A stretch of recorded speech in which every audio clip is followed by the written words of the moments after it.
오늘 저는 잠잠하라 고요하라 이런 제목으로 말씀을 나누겠습니다. 사람들은 흔히 인생을 고해, 고통의 바다 이렇게 부르죠. 또 성경에서는 인생의 삶을 광야의 삶으로 비유하죠. 그만큼 인생이 고되고 힘들다는 이야기일 것입니다. 또 성경은 인생을 잔잔한 호수로 비유한 것이 아니라 변화무쌍한 바다로 비유하고 있습니다. 인생에는 그만큼 변화무쌍한 일들이 있다는 그런 뜻일 것입니다. 여러분, 오늘 우리가 읽은 이 본문 말씀은 여러분 모두가 잘 아는 아주 유명한 말씀입니다. 오늘 본문에서 마가는 바다 한복판에서 풍랑을 만나 제자들이 두려워할 때 예수님께서 바람과 바다를 꾸짖어 잔잔하게 하셨다는 이 사건을 우리에게 전달해 주고 있습니다. 이 사건은 마가뿐만 아니라 복음서의 기자들 마태, 누가, 요한 모두 다 그들의 복음서에 기록되어 있습니다. 그만큼 이 사건은 그 당시에 아주 인상적인 사건이었다고 볼 수가 있을 것입니다. 이 사건은 오늘 우리들의 두려움의 문제를 다루고 있는 말씀이라고 생각합니다. 우리가 성경을 읽다 보면 자주 반복해서 나오는 말씀 가운데 하나가 두려워하지 말라라는 말씀입니다. 인간이 얼마나 연약한지, 굉장한 과학 문명과 위대한 건설 문명을 이룩했어도 인간은 너무나 연약해서 조그만 것에도 늘 매일매일 두려움과 불안 가운데 있기 때문에 하나님께서는 성경 중에 가장 많이 반복적으로 하시는 말씀 중에 하나가 두려워하지 말라라는 말씀인 것입니다. 루마니아의 공산 정권 하에서 복음을 전하다가 붙잡혀서 감옥 생활을 했던 엄브렌트라는 목사님이 계십니다. 싫어합니다. 이 목사님이 감옥에 갇혀서 매일 두려움이 엄습하는데 그 두려움을 극복하기 위해서 매일마다 열심히 기도하고 열심히 성경을 읽었다고 합니다. 그런데 성경을 읽는데 두려워하지 말라라는 말씀이 나올 때마다 마음에 큰 격려가 되고 위로가 되고 은혜가 돼서 어느 날부터 성경을 읽으면서 두려워하지 말라라는 그 말씀이 나올 때마다 번호를 매기고 헤아렸는데 놀랍게도 성경 속에는 두려워하지 말라는 말씀이 365회가 나오더라는 것입니다. 1년이 365일 아닙니까? 그러니까 이 목사님이 깨닫게 되었답니다. 연약한 인간이 매일 두려워하는 거 하나님이 아시고 매일매일마다 두려워하지 말라고 격려해 주시는 거로구나. 이래서 그는 감옥 속에서 아침 잠에서 깨어날 때마다 두려워하지 말라 하는 이 하나님의 말씀을 묵상하면서 그 감옥 생활을 승리로 이끌었다고 간증을 하고 있습니다. 우리가 창세기에도 보면은 믿음의 조상 아브라함이 때로는 외롭고 때로는 불안하고 두려웠습니다. 그때마다 하나님께서 아브라함에게 나타나셔서 하신 말씀이 무엇인지 아십니까? 두려워하지 말라. 아브라함아, 두려워하지 말라. 나는 너의 방패요 너의 지극히 큰 상급이니라. 유다 백성들이 바벨론의 위협 앞에 놓여 있을 때 하나님께서 이사야 선지자를 통해서 자기 백성들에게 해주신 말씀이 무엇인지 기억하십니까? 두려워하지 말라. 내가 너와 함께 함이니라. 놀라지 말라. 나는 네 하나님이 됨이니라. 내가 너를 굳세게 하리라. 내가 너를 도와주리라. 참으로 나의 의로운 오른손으로 너를 붙들리라. 아주 유명한 말씀이죠.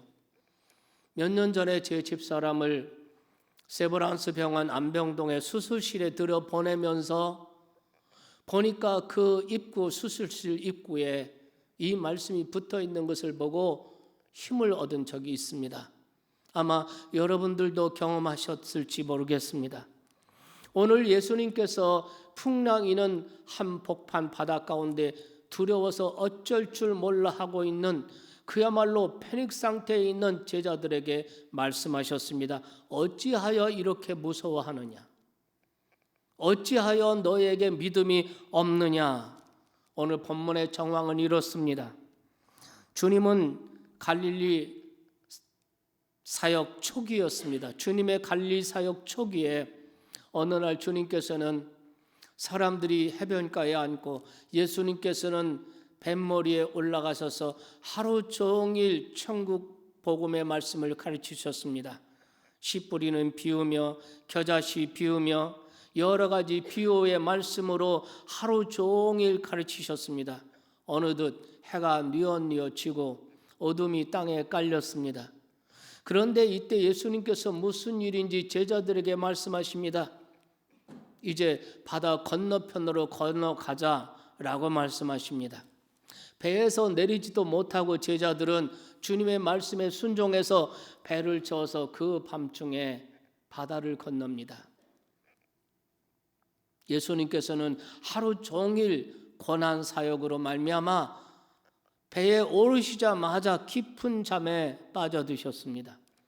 그런데 배가 바다 한복판쯤 갔는데 갑자기 돌풍이 불기 시작한 것입니다. 비가 쏟아지고 파도가 치고 바닷물이 넘쳐서 이 조그만 배 위에 들어오기 시작하고 바다 가운데서 정말 업으로 이 뱃일에 뼈가 굵은 이 제자들도 자기 능력 밖이었습니다. 그들에게 두려움이 엄습해오기 시작했습니다. 그들은 다급해졌습니다. 그들은 첫째, 이제 죽는 것이 아닐까 하는 생명 상실의 두려움으로 사로잡혔습니다.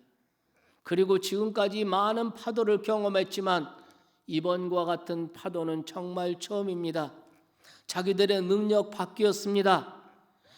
도무지 해결할 능력도 방법도 찾지 못하는 불확실성에 대한 두려움이었습니다. 어느덧 캄캄한 밤중인데 아무것도 보이지 않습니다.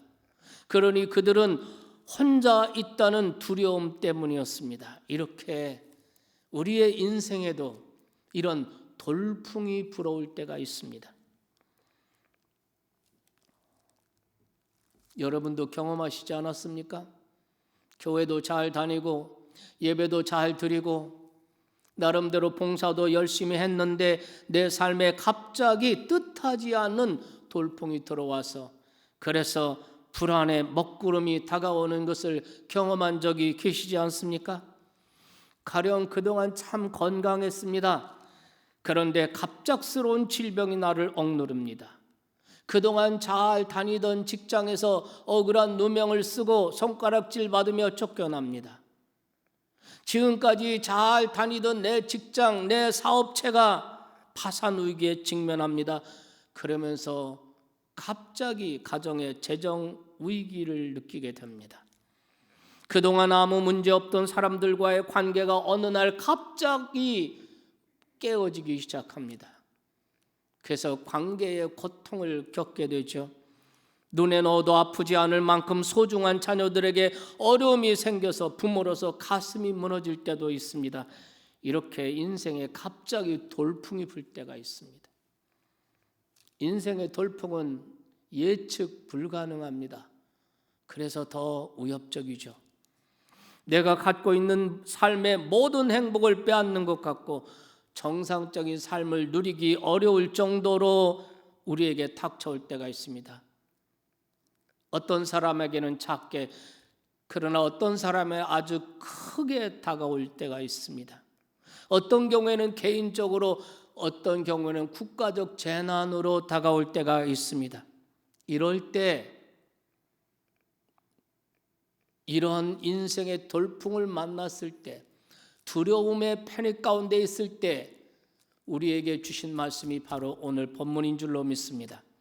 이럴 때 우리가 어떻게 대처하느냐에 따라서 우리의 삶의 결과는 매우 달라지게 되는 것입니다. 어떤 경우에는 두려움과 무력감으로 스스로 무너지는 경우도 있습니다. 하지만 어떤 경우에는 도전하는 마음으로 극복해내고 오히려 축복을 가져오게 되는 것입니다. 지금은 전 세계에 코로나 바이러스 돌풍이 불고 있습니다. 지난 주간 결국 WHO 세계보건기구에서 팬데믹을 선언했습니다. 이 코로나 바이러스가 전 세계의 대유행 단계로 접어들었다. 이런 의미를 주는 겁니다. 전 세계인이 불안과 두려움의 소용돌이 속에 빠져들고 있습니다. 우리나라 국민들도 여러분들도 하루하루 불안 가운데 숨죽이고 있습니다. 이 신천지 확진자가 이게 줄어들더니 이제 콜센터가 문제고, 그래서 밤 자고 나면은 오늘은 확진자가 몇 명이나 늘었나, 사망자가 얼마나 늘었나, 우리 지역은 괜찮은가, 모든 이런 일부터 확인합니다. 모든 일상이 정지된 것 같습니다. 여러분도 그렇겠지만 저도 제 생에 공생애를 모이지 못하는 상황은 이번이 처음입니다. 사람들이 우울감에 빠져들고 경제도 엉망입니다. 갑자기 이 코로나 바이러스, 이 감염병, 전염병의 돌풍이 전 세계적으로 몰아닥친 겁니다. 성경은 말합니다. 두려워하지 말아라. 내가 너와 함께한다. 놀라지 말아라. 나는 내 하나님이 됨이니라. 정말 여러분, 이 사실, 이것은 갑작스러운 것이 아닙니다. 이것은 이미 성경에 예언되어 있는 재난의 시작일 뿐인 것입니다. 이럴 때 하나님을 믿는 우리들은 어떻게 해야 될까?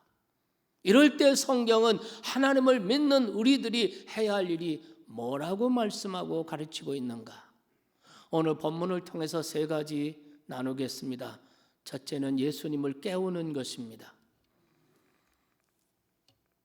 이 제자들은 바다에서 잔뼈가 굵은 사람이고 웬만한 파도는 스스로 경험을 통해서 극복해냈습니다.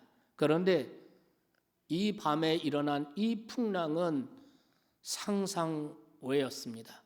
자기들 능력 밖이었습니다. 자기들이 할 수 있는 일이 아무것도 없었습니다. 그들이 할 수 있는 일은 아무것도 없었습니다.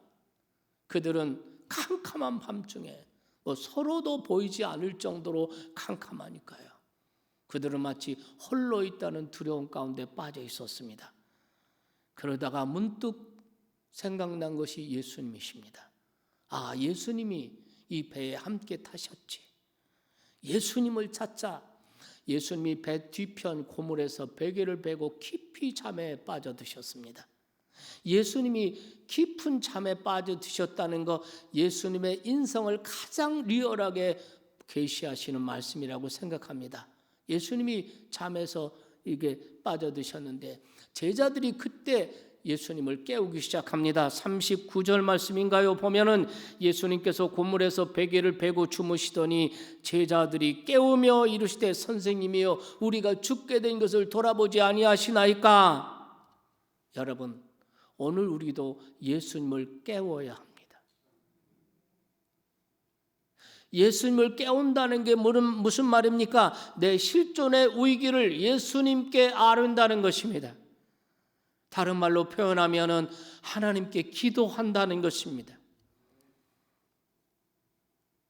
내가 직면한 문제가 무엇이든 그 문제를 두려워하지 말고 그 문제를 다루시는 하나님께 나가서 기도하는 것입니다. 하나님께 부르짖는 것입니까? 하나님께 나아가서 아뢰는 것입니다. 하나님, 우리가 큰 풍랑 가운데 있습니다. 우리 모두가 두려움에 빠져 있습니다. 우리가 할 수 있는 일은 아무것도 없습니다. 하나님이 개입하시고 하나님이 다스려 주시옵소서. 저희들을 도와주십시오. 저희들을 불쌍히 여겨주십시오. 저희들을 돌아보십시오. 이렇게 하나님께 내 모습, 내 실존을 있는 그대로 아뢰는 것입니다. 이것이 하나님을 깨우는 것입니다. 우리는 종종 웬만하면 내가 스스로 해야지라는 생각을 갖습니다. 그러다가 한 걸음 더 깊이 빠지게 되죠. 에이, 그래도 내가 해야지. 그러다가 막판에 하나님 앞에 무릎 꿇고 기도할 때가 있습니다. 하지만 이것은 신앙인의 모습이 아닙니다. 조금이라도 나를 억누르는 것이 있으면 그것을 하나님께 아뢰는 것입니다. 하나님, 이 코로나 바이러스 때문에 밖에 나가지도 못하고 방콕만 하고 있으니 왠지 제 마음이 우울합니다. 하루 종일 텔레비전에서 코로나 뉴스를 보니까 두려워서 잠도 안 오고 점점 두려움이 나를 엄습하고 있습니다. 하나님, 어떻게 할까요? 이 코로나 때문에 장사도 안 되고 영업도 안 되니 걱정 때문에 잠이 안 옵니다. 어떻게 하면 좋을까요? 이렇게 있는 그대로 내 심정, 내 마음, 내 모든 거 있는 그대로 주님께 다 아뢰는 것입니다. 그러면 주님께서 평강을 주실 겁니다. 이것이 바로 우리가 주님을 깨우는 것입니다. 그 밤중에 풍랑치는 그 밤중에 캄캄하고 칠흑 같은 그 밤중에 제자들은 자기들만 있는 줄 알았습니다. 그런데 갑자기 예수님을 이 배에 태우고 있다는 것이 생각나서 예수님을 찾아서 예수님을 깨우는 겁니다. 선생님이요, 주님이요, 우리의 죽게 된 것을 돌아보시지 않습니까? 하고 깨우는 것입니다. 여러분, 지금은 기도할 때입니다. 지금은 하나님을 깨울 때입니다. 하나님은 약속해 주셨습니다. 환난 날에 나를 부르라. 내가 너를 건지리니 내가 나를 영화롭게 하리로다. 둘째는 스스로에게 질문을 던져야 합니다. 오늘 40절 말씀 보십시오. 예수님께서 제자들에게 질문을 던졌습니다. 두려워하고 있는, 두려움에 벌벌 떨고 어쩔 줄 모르고 패닉 상태에 있는 제자들에게 질문을 던지셨습니다. 어찌하여 이렇게 무서워하느냐? 너에게 어찌 믿음이 없느냐? 이 말씀은 너희가 어찌하여 무엇을 두려워하느냐? 무엇 때문에 무엇을 두려워하고 있느냐고 물으신 것입니다. 그런데 사실은 이 질문은 우리 각자가 우리 스스로에게 던져야 할 질문인 것입니다.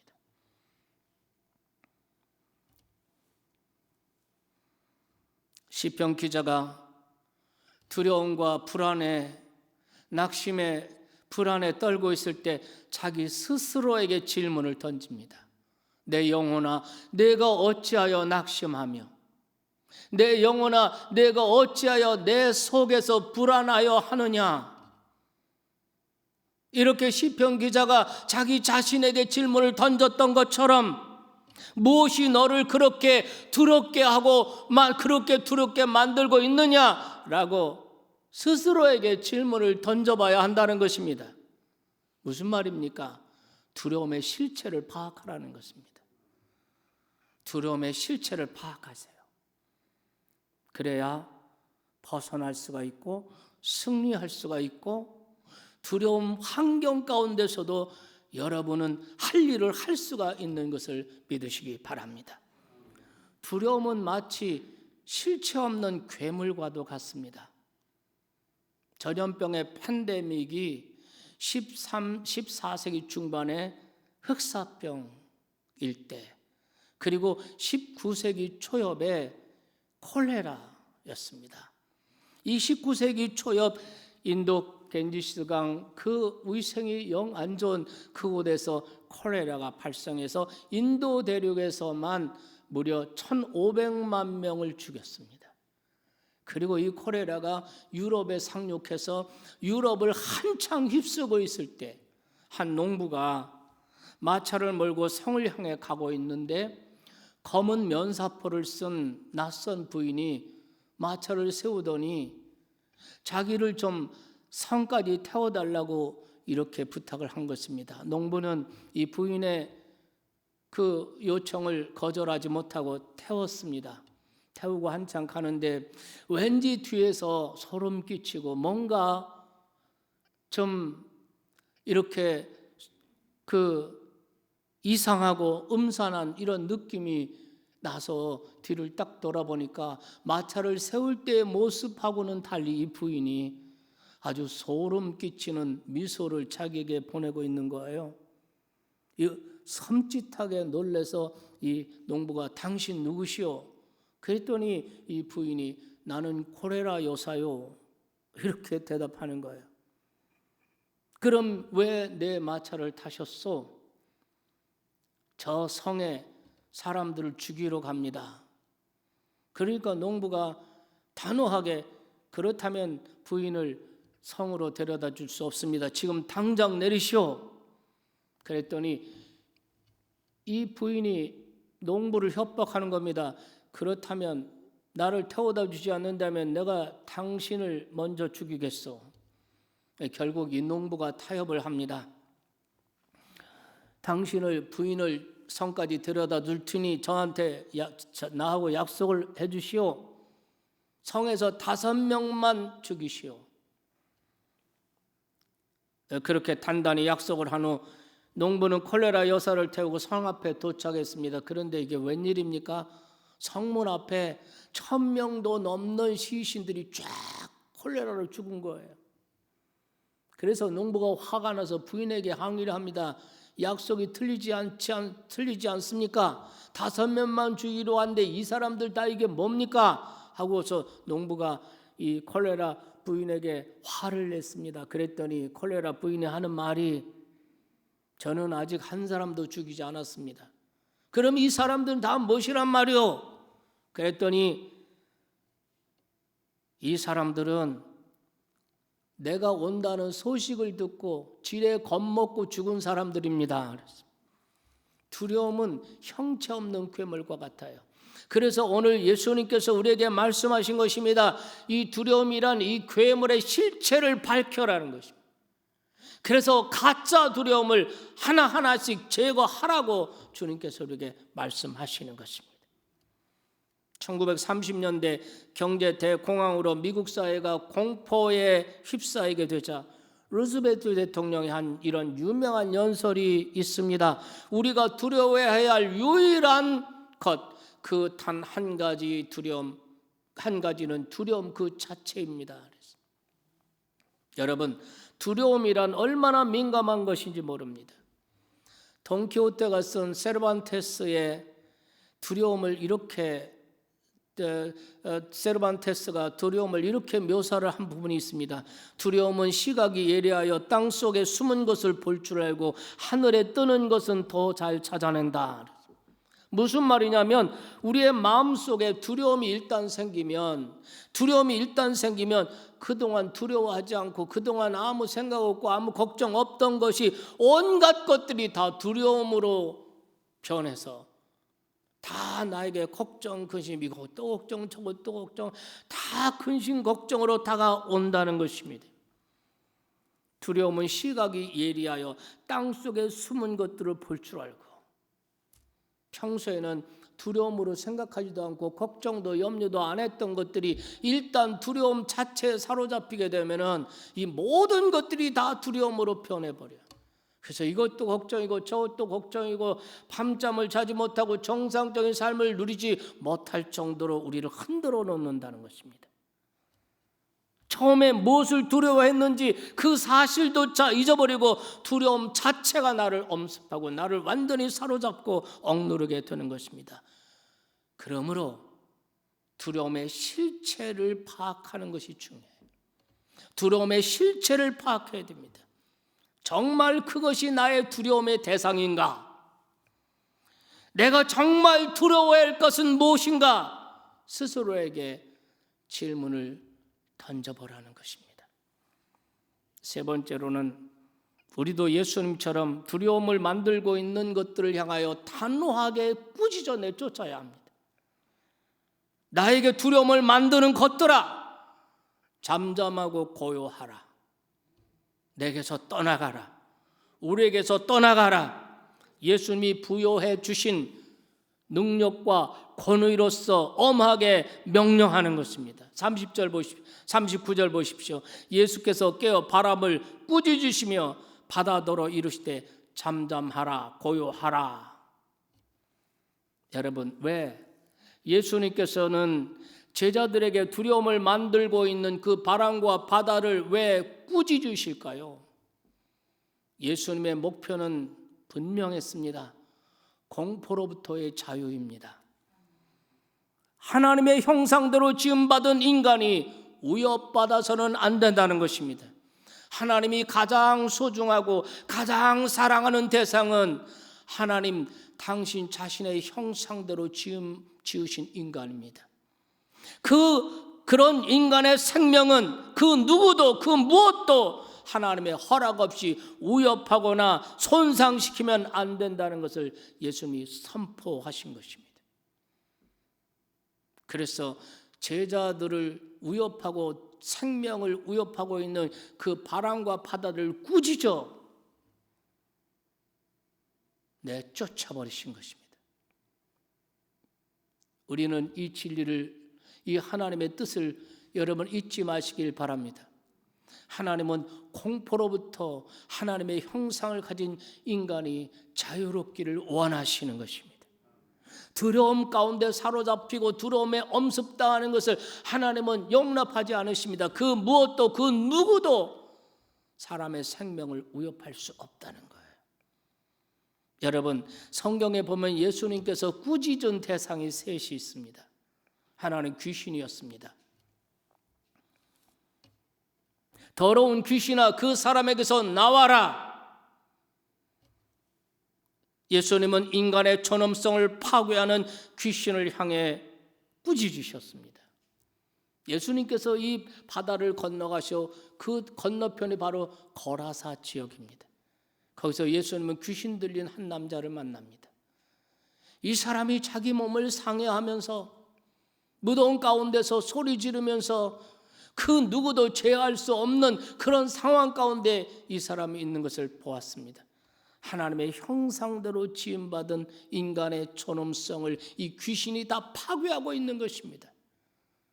주님은 그 귀신을 향하여 꾸짖어 내쫓았습니다. 더러운 귀신아, 그 사람에게서 나와라. 믿습니까? 두 번째는 질병입니다. 내 병에서 놓여 건강할지어다. 예수님은 인간에게 고통을 주는 질병을 꾸짖으셨습니다. 12의 혈루증 든 그 여인의 그 자존감이 완전히 다 사라지고 남편에게, 가족에게, 이웃에게 버림받고 사는 이 여인의 이 모습을 주님은 긍휼히 여기시고 하나님의 형상대로 지음받은 인간이 이 더럽고 추한 이 질병으로 말미암아 인간의 존엄성이 파괴될 수 없다는 것입니다. 내 병에서 놓여 건강할지어다. 그 순간 혈루 근원이 끊어지고 이 여인이 깨끗함을 받고 여성의 자존심과 여성의 그 인간의 존엄성을 회복하게 된 줄로 믿습니다. 세 번째가 바로 바람과 바다였습니다. 예수님께서는 바람과 바다를 꾸짖었습니다. 잠잠하라, 고요하라, 이렇게 말씀하셨습니다. 그러자 어떻게 되었습니까? 39절 하반절 보세요. 바람이 그치고 아주 잔잔하여 지더라. 할렐루야. 이 사건을 통해서 예수님은 첫째, 자신의 하나님 되심을 세상에 선포하셨고, 둘째, 모든 자연 만물을 향하여, 피조물을 향하여 하나님의 형상대로 지음받은 인간의 존엄성을 선포하신 것입니다. 그 누구도 그 무엇도 하나님의 허락 없이 인간의 생명을 위협하거나 손상시킬 수 없다는 것입니다. 이 하나님의 진리의 말씀을, 이 하나님의 뜻을 붙잡고 예수님의 이름의 능력과 권위로서 나에게 두려움을 일으키고 있는 문제가 무엇이든 향하여 꾸짖고 내쫓는 믿음의 사람들이 되시기를 주님의 이름으로 축원합니다. 하나님은 당신의 자녀들이 두려움과 공포로부터 자유하기를 원하십니다.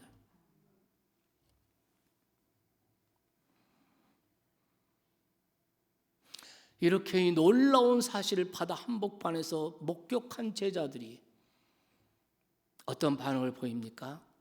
41절에 보면은 이렇게 마가가 기록합니다. 그들이 심히 두려워하여 서로 말하되 그가 누구이기에 바람과 바다도 순종하는가 하였더라. 제자들은 심히 두려워하게 되었다는 겁니다. 처음에는 제자들이 파도를 두려워했습니다. 그리고 바다를 두려워했습니다. 그런데 이제 두려움의 대상이 바뀌었습니다. 그 모든 것을 통제하시고 명하시고 다스리시는 나사렛 예수 주님을 두려워하게 되었습니다. 여러분, 신앙이란 무엇입니까? 바로 하나님을 두려워하는 것이 신앙입니다. 믿음의 사람이란 무엇입니까? 하나님을 두려워함으로 이 세상의 모든 두려움과 공포로부터의 자유를 선언한 사람들, 이들이 바로 믿음의 사람들이고 하나님의 사람들인 줄 믿습니다. 그래서 다윗은 시편 27편에서 이렇게 선언합니다. 여호와는 나의 빛이요 나의 구원이시니 내가 누구를 무서워하리요. 여호와는 내 생명의 능력이시니 내가 누구를 무서워하리요. 그러므로 사랑하는 성도 여러분, 하나님을 경외함으로, 하나님을 두려워함으로 세상의 모든 두려움을 극복하시기를 주의 이름으로 축원합니다. 4세기 말쯤에 위대한 초대 교부 가운데 요한 크리소스톰이라는 교부가 계셨습니다. 이 교부는 초대 교부들 가운데서도 정말 가장 명설교가였습니다. 사람들이 그를 가리켜 황금의 입이라고 불렀습니다. 그가 설교를 하면 많은 사람이 자주 박수를 치고 그 말씀의 은혜를 받았다고 합니다. 그런데 그의 설교에 이런 장면이 나옵니다. 내가 무엇을 두려워하리요? 죽음인가? 여러분 아시지 않습니까? 그리스도가 내 생명인 것을 나는 죽으면 오히려 생명을 얻습니다. 유배입니까? 여러분 아시지 않습니까? 땅은 어디나 다 주님께 속해 있습니다. 재산입니까? 우리가 세상에 왔을 때 아무것도 가져온 것이 없고 떠날 때 아무것도 가지고 가지 못합니다. 그러므로 세상의 모든 두려움은 내 눈에 아무것도 아닙니다. 그렇습니다. 그는 세상에 아무것도 두려워하지 않았어요. 오직 하나님만을 두려워했습니다. 오늘 우리는 어떻습니까? 무엇을 두려워하십니까? 오늘 우리는 어떻습니까?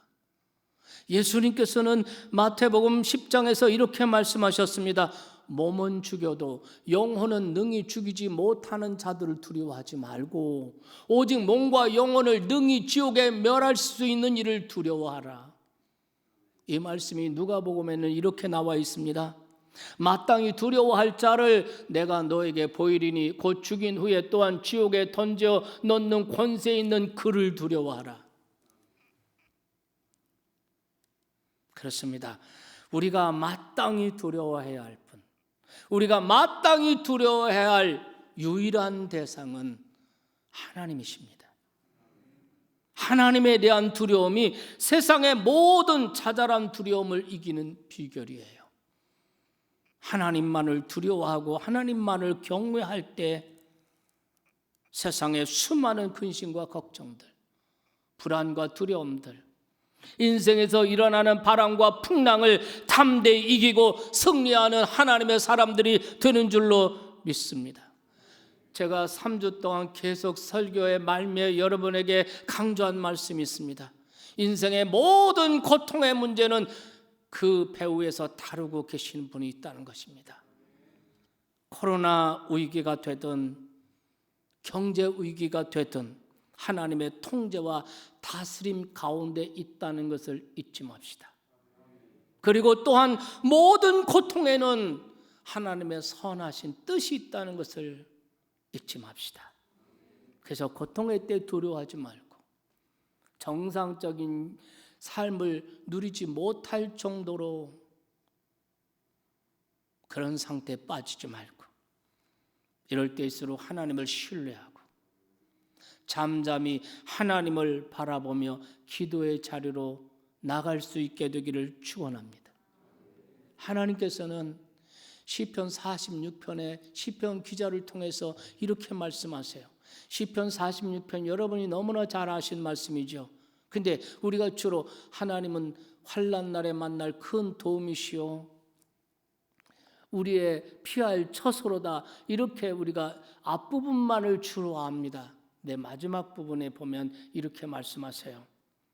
너희는 가만히 있어 내가 하나님 됨을 알지어다. 내가 문 나라 중에서 높임을 받으리라. 내가 세계 중에서 높임을 받으리라.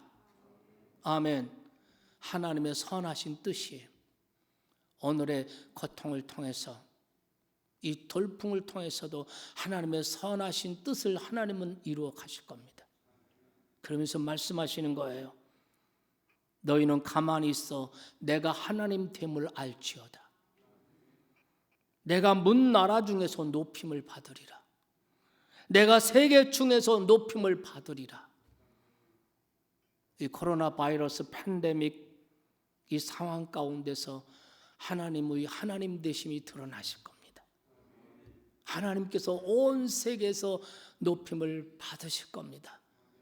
이 하나님을 신실하게 신뢰하고 두려움을 떨쳐내고, 믿습니까? 여러분의 신앙생활, 가정생활, 여러분의 일들 충실히 해나가는 종들이 다 되시기를 주의 이름으로 축원합니다.